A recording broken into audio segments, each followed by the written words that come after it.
Food has always been a tough subject for me to talk about, not because it isn't important, but because to me food represents fuel.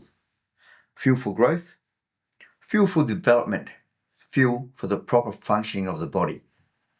And from the very beginning, feeding my son was never simple. He was born with a cleft palate and still maintains an opening in his mouth today. That meant his ability to suck was limited, so feeding him required hand feeding from day one. At times, food will divert into the open palate and come back out through his nose. That caused distress for him and for us. And very early on, feeding became something unpleasant. His body weight was below average, and my wife stepped into a role that demanded incredible resilience and resourcefulness. She did what she had to nourish him, even when it was difficult, messy, emotional, and exhausting. Looking back now, I can't help but wonder how those early experiences might have shaped his relationship with food, how feeding may have become something to avoid rather than something to enjoy. I've since heard countless parents talk about fussy eating with neurotypical children, and I know many parents of children on the spectrum will nod their heads when I say this. When all your child will eat is beige food, it can feel overwhelming, frustrating, and at times defeating. As he grew older, bread and sliced cheese became his go-to food. And for me personally, that was tough to watch. As a former fitness instructor, I understood nutrition. I understood what his body wasn't getting. But what I didn't yet understand was his world. I remember questioning, sometimes silently, sometimes out loud, how my wife wasn't pushing for a better diet. It became a sensitive subject between us, and eventually I realized something important.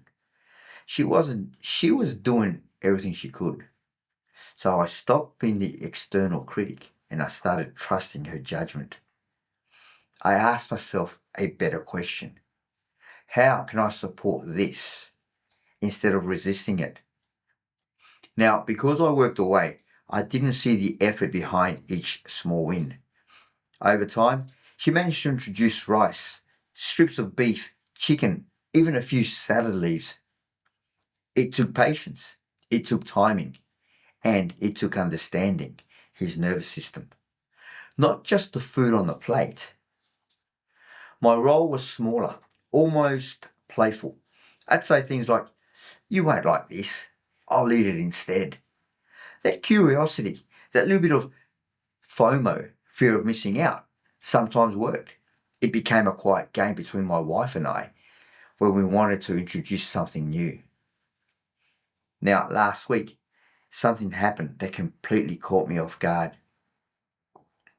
We discovered a food truck event in Perth during one of our usual train trips, something he loves to do.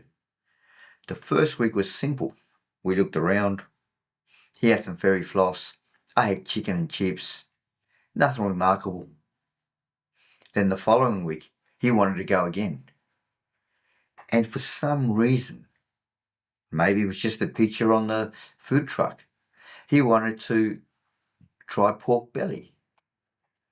I wasn't expecting much.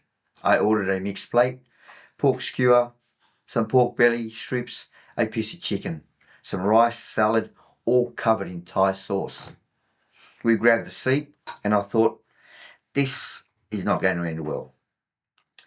I took the first bite and said, almost unconsciously, "This is really nice. You probably won't like it." Without realizing it, I had used the same strategy we always use when we want him to attempt new foods. To my surprise, he took a bite of the pork belly and didn't spit it out. Then another. Then gave me a thumbs up to let me know it was nice. I had some rice ready on another fork covered in sauce, something I'd never seen him eat before. He opened his mouth, I put it in, and he ate it. Thumbs up again. Then came a cucumber, then some salad. Then I mixed it all together, even with some chicken skin.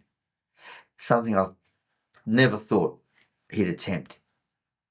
He tried it, and in that moment, I felt something I didn't expect. It wasn't about food. It was a father and son moment.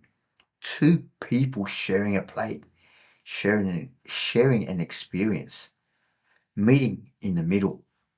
Something so simple, yet carrying so much meaning.